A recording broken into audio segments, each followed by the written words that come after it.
Ég náttúrulega alltaf að pera mig yfir því að öfga viðkvæmni og svoleiðis.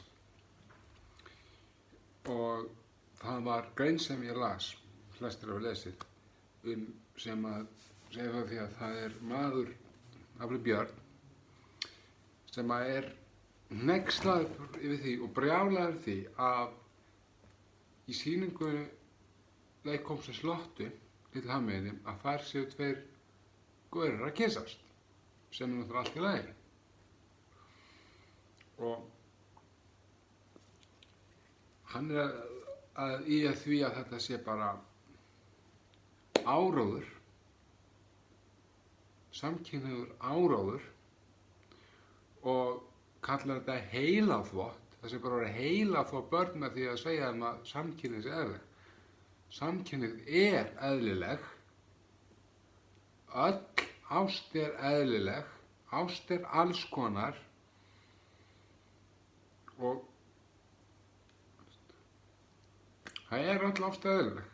Þannig að þetta er ekkert óeðlilegt þótt að tveir gaurar kyssist eða tvær gælur kyssast. Það er bara eðlilegt, mjög eðlilegt, tvíkynhneigt eðlilegt, einkynhneigt eðlilegt, öll þessi kynhneigð og allt þetta sem er til núna, þetta er fullkomlega eðlilegt.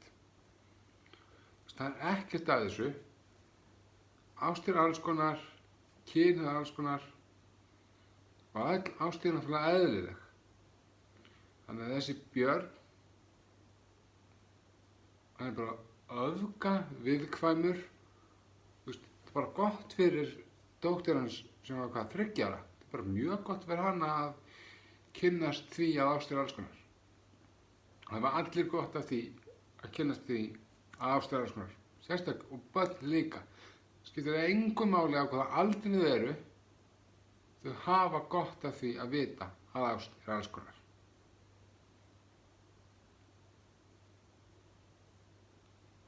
Ást er alls konar og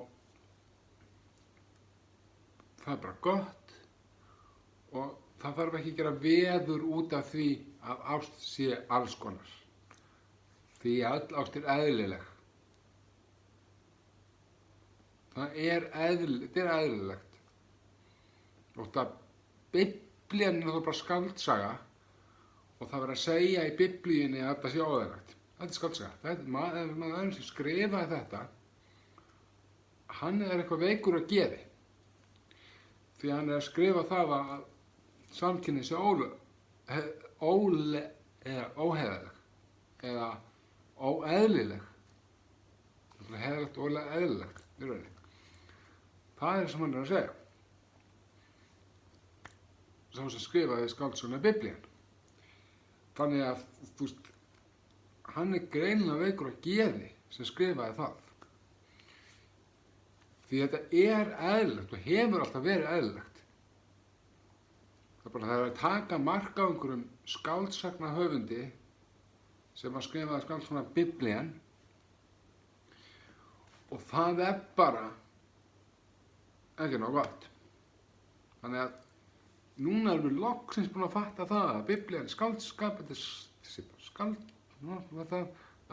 sem stendur í Biblíunni, þessi fíni skáldskapur, hann er bara þvættingur. Loksins er búið að kveikja þeirri peru í hausnum á okkur, sem er gott. Þannig að ég segi bara áfram ástin alls konar, áfram börn sem að kynnast því að ástin sé alls konar, það er gott að það sjá það, og bara áfram leikhópurinn Lotta. Að þessi Björn alltaf að kæra þig fyrir þetta. Hann er bara gúggu í hausnum. Því þetta er ekki ólöglegt. Samkynhneigð er ekki ólöglegt. Þetta er ekki ólöglegt. Þannig það sem getur hann ekki kært þetta. Að þetta er ekki ólöglegt. Og það er svolítið heimskulegt að gera eðlilega hluti ólöglega. Pælið í því. Þetta er ekki lengra. Bara takk fyrir mig. Hemmatali er lokið í bili.